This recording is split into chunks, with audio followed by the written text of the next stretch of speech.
हरे कृष्णा। दासों के दास राधा कांत गिरधारी दास महाप्रभु के चरणों में प्रार्थना करते हैं कि हे महाप्रभु, आपने हमें एक दिन और दिया अपनी सेवा करने के लिए। उसी सेवा के क्रम में महाप्रभु के चरणों में प्रार्थना करते हैं। श्री श्री राधा माधव अष्ट सखी पंच तत्व विघ्न विनाशक श्री लक्ष्मी नरसिंह भगवान कृष्ण कृपा मूर्ति ऐसी भक्ति वेदांत शिल प्रभुपाद परम पूज्य गोपाल कृष्ण गोस्वामी गुरु महाराज समस्त वैष्णव जन गुरु परंपरा और आप सभी भक्तों की कृपा से दास ये नित्य सेवा कर पा रहा है। आप लोग कृपा करें, यही बस प्रार्थना है आप सभी भक्तों के चरणों में कि बस आप लोग की ब्लेसिंग्स मिलते रहें, आप लोग की कृपा मिलती रहे, हम नित्य सेवा करते रहें। यही हमारे जीवन का परम उद्देश्य है, परम लक्ष्य है। तो हमारा जो टॉपिक चल रहा है भगवत गीता को समझना है। हम लोग पढ़ते तो हैं लेकिन हमें समझ में नहीं आती है। उसके लिए हमें क्या करना पड़ेगा? नित्य अभ्यास करना पड़ेगा। उसके विभिन्न जो टॉपिक हैं उन पर हम लोग आपके लिए प्रतिदिन नए से नए टॉपिक ला रहे हैं। जो भगवत गीता का गूढ़ रहस्य है, जो विभिन्न टॉपिक हमारे बीच में आते हैं, लेकिन क्या हम उसको किसी न किसी के मार्गदर्शन में समझने का हमें प्रयास करना चाहिए। क्योंकि जैसे हम स्कूल तो नित्य जाते हैं, लेकिन हमें क्या होता है, हमें किसी न किसी टीचर के माध्यम से उसे समझना होता है। तो हम लोग आध्यात्मिक प्रयास करते हैं कि हमें भक्ति मार्ग पर अगर आगे आगे बढ़ना है तो किसी न किसी के दिशा निर्देश के अनुसार हमें आगे बढ़ने का प्रयास करना चाहिए। तो हम लोग जो चर्चा चल रही है श्रीमद् भगवत गीता, तो आज हम जिस पर चर्चा करेंगे, जो टॉपिक है हमारा ज्ञान चक्षु की प्राप्ति। अब मैं तुमसे पूर्ण रूप से व्यावहारिक तथा दिव्य ज्ञान कहूँगा। इसे जान लेने पर तुम्हें जानने के लिए और कुछ भी शेष नहीं रहेगा। श्रीमद् भगवद गीता के 7वें अध्याय का जो दूसरा श्लोक है, उसमें भगवान श्री कृष्ण ने समझाने का प्रयास किया है इसको। अपने जीवन की प्रकृति व भगवान के साथ सामंजस्य स्थापित करने का ज्ञान मनुष्य को कहाँ से प्राप्त हो सकता है? लाखों प्रकार की पुस्तकें, पत्रिकाएं, अवधियां पत्रिकाएं हैं जो नाना प्रकार के ज्ञान, विज्ञान, इतिहास, भूगोल, गणित, अर्थशास्त्र आदि की बातें करती हैं। ज्ञान का ऐसा कौन सा साधन है जो वास्तव में हमारे सभी दुखों के चरम निवारण के विषय में हमें प्रबुद्ध करे? किससे पूछा जाए, क्या हमारी दादी अथवा दादा हमारी सहायता कर सकते हैं इसमें?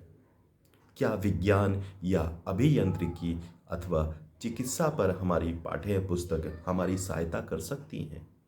क्या प्राकृतिक चिकित्सा या आयुर्वेद या प्राकृतिक कृषि की पुस्तकें हमारी सहायता कर सकती हैं? ज्ञान प्राप्ति की 3 मार्ग हैं। आइए देखते हैं उसमें से कौन सा मार्ग हमें अपने जीवन को प्रकृति व परम सत्य भगवान के साथ सामंजस्य स्थापित करने का ज्ञान देने में हमारी सहायता कर सकता है। जिस पर हमारा सबसे पहला है प्रत्यक्ष प्रमाण। प्रत्यक्ष इंद्रियां का जो हमारी इंद्रियां हैं उनका जो ज्ञान है उसको समझने का हम लोग प्रयास करेंगे। जैसे कि आकार, स्वाद, स्पर्श, गंध तथा ध्वनि के द्वारा हमारी प्रत्यक्ष इंद्रियों की सहायता से प्राप्त ज्ञान प्रत्यक्ष प्रमाण है। भगवान के अस्तित्व पर तर्क करने वाले लोगों की यह धारणा है कि केवल आंखें देखी बातों पर ही विश्वास करना चाहिए, परंतु इस मिथ्या धारणा का खंडन करने के लिए हम अनेकों सरल आपको उदाहरण प्रस्तुत करने का प्रयास करेंगे। क्या हमारी आंखों से दिखाई देने वाला सूर्य आधे मीटर व्यास वाली थाली मात्र है? एक क्षण को जल में आधा डुबो देने पर वह टूटी हुई प्रतीत होती है। क्या वो सही है? एक अवतल दर्पण में हमारे चेहरा खराब, भयानक क्यों दिखाई देता है? क्या दर्शन केवल आंखों देखी बातों पर विश्वास किया जाए?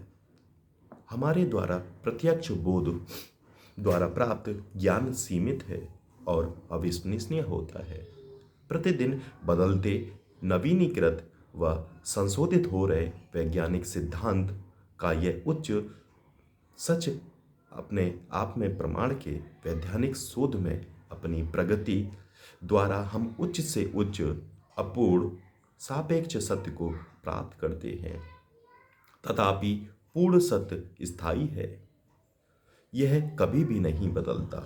हम निम्नलिखित 4 दोषों के कारण अपनी दुर्बल इंद्रियों के द्वारा पूर्ण सत्य को नहीं समझ सकते। पहला देश है हमारा जो दोष है अपूर्ण इंद्रियां। हमारी इंद्रियों का अत्यंत सीमित बोध एक क्षेत्र होता है। हमारी आंखें ना ही दूर की वस्तुएं देख सकती हैं, ना ही बहुत ही समीप की। अपनी ही पुस्तकों को देख सकने में अक्षम होती हैं। हम एक दीवार के पार नहीं देख सकते। जब हम इस संसार की वस्तुओं को भी ठीक प्रकार से नहीं देख सकते तो मांस, रक्त और जल से बनी आँखों पर गर्व और जड़ से परे सत्यों को देखने की क्या आशा है? कैसे कर सकते हैं? हमारे कानों की सुनने की सीमा 20,000 हर्ट्ज से लेकर 20 किलो हर्ट्ज तक है। यदि हम सीटी बजाएं तो हम स्वयं उसे नहीं सुन सकते, यद्यपि गली के सभी कुत्ते उसे सुन सकने में सक्षम होंगे और दौड़े चले आएंगे। इसी प्रकार हमारी प्रत्येक इंद्रियों की अंतर्निहित से एक सीमाएं हैं। उदाहरण के लिए आँख की एक वस्तु की किसी भाग को चुननी यानी कि छोड़ती है।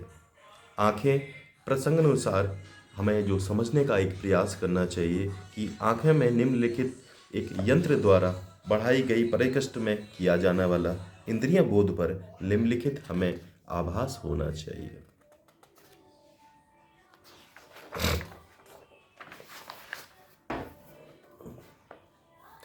भ्रमित होने की प्रवृत्ति। जब कोई दर्दनाक दवा देता है तो वह भ्रमित हो सकता है कि अब मैं ठीक हूँ, मेरा रोग दूर हो गया है, किंतु दर्दनाशक दवा रोग का उपचार नहीं करती। वह दर्द का केवल अस्थायी रूप से दवा देती है।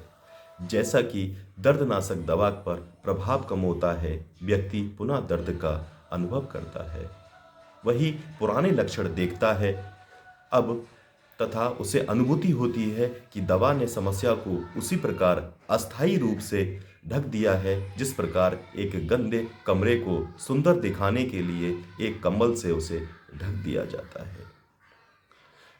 तीसरी प्रवृत्ति है गलतियां करने की प्रवृत्ति। हम भ्रमवश एक रस्सी को सांप समझने की गलती कर सकते हैं। अपनी सारी नाटकीय सफलता के साथ विज्ञान ने प्रारंभ से तेजी से गलत विचार उत्पन्न किए हैं। जिस प्रकार कार में गर्म पानी को शीतल करने के लिए रेडिएटर होता है, उसी प्रकार हमारे मस्तिष्क को रक्त शीतल करने वाला एक अंग समझा जाता है। वह आज के सत्य से नाटकीय रूप से बहकता ही तो है।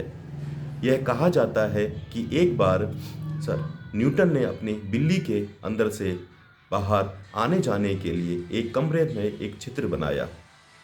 अब बिल्ली की एक बच्चा हुआ। न्यूटन ने बिल्ली के बच्चे के लिए एक छोटा सा चित्र बना दिया। तब उसने देखा कि बिल्ली और उसका बच्चा दोनों ही बड़े छिद्र का प्रयोग कर रहे हैं और बिल्ली के बच्चे के लिए छोटे छिद्र की आवश्यकता नहीं थी। उसे अपनी मूर्खता पर हंसी आई। इसी प्रकार मानव गलतियों का पुतला है नामक कहावत का प्रचलन हुआ। अपने द्वारा की गई किसी गलती के बारे में सोचिए, उसका अनुभव बाद में आपको बहुत उस पर हंसी आएगी। अब एक वैज्ञानिक गलती करता है तो वह आँखों का प्रभावित कर सकता है जो पूरी निष्ठा से उसका अनुगमन करते हैं। यूरोप में गिल्टी प्लेग के द्वारा वैज्ञानिक को प्लेग भी फैलने का कारण बिल्ली जाति को पाया।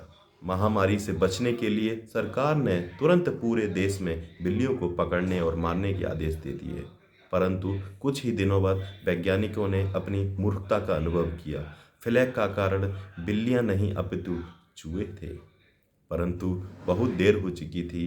बिल्लियों के गायब हो जाने से चूहों की बड़ी संख्या में तेजी से वृद्धि होने लगी। चौथा हमारा जो है धोखा देने की प्रवृत्ति। मानव गलतियां करता है, कहावत प्रचलित है, किंतु दुर्भाग्यवश कभी कभी मनुष्य अबोध गलतियों से परे होकर जानबूझकर असत्यों को प्रचार करता रहता है। वैज्ञानिक इस दोष से बचे हुए हैं। कई वर्षों तक विकासवाद पर पाठ्य पुस्तकें मानव का एक प्रमाण के रूप में उदाहरण देती हैं कि मनुष्य बंदर जैसे देखने वाले पूर्वजों से विकसित हुआ है। पुरातन देवात्माओं से ब्रिटेन के टापुओं में फिल टाउन में कब्रिस्तान का भू उत्खनन वाली मानव खोपड़ी और बंदर के जबड़े निकाले हड्डियां एक ही जीव का भाग मानी जाती हैं, जिनका पूरे कंकाल के रूप में पुनः निर्माण किया गया है। ब्रिटेन के अजाब घर में प्राचीन बंदर और आधुनिक मानव के मध्य परिवर्तन के चरण काल से दृष्टांत रूप इसे रखा गया है। तथापि अवशेषकर्ताओं के चढ़ काल के दृष्टांत में वास्तव में आज के मूल मानव जैसा था, आज उसे रेत कर जीवाश्म जैसा रूप दिया गया है। शब्दों में कहा गया, मूलतः अवशेषों में से किसी एक ने इसको बनाने का प्रयास किया, लेकिन वो सफल नहीं हो सका।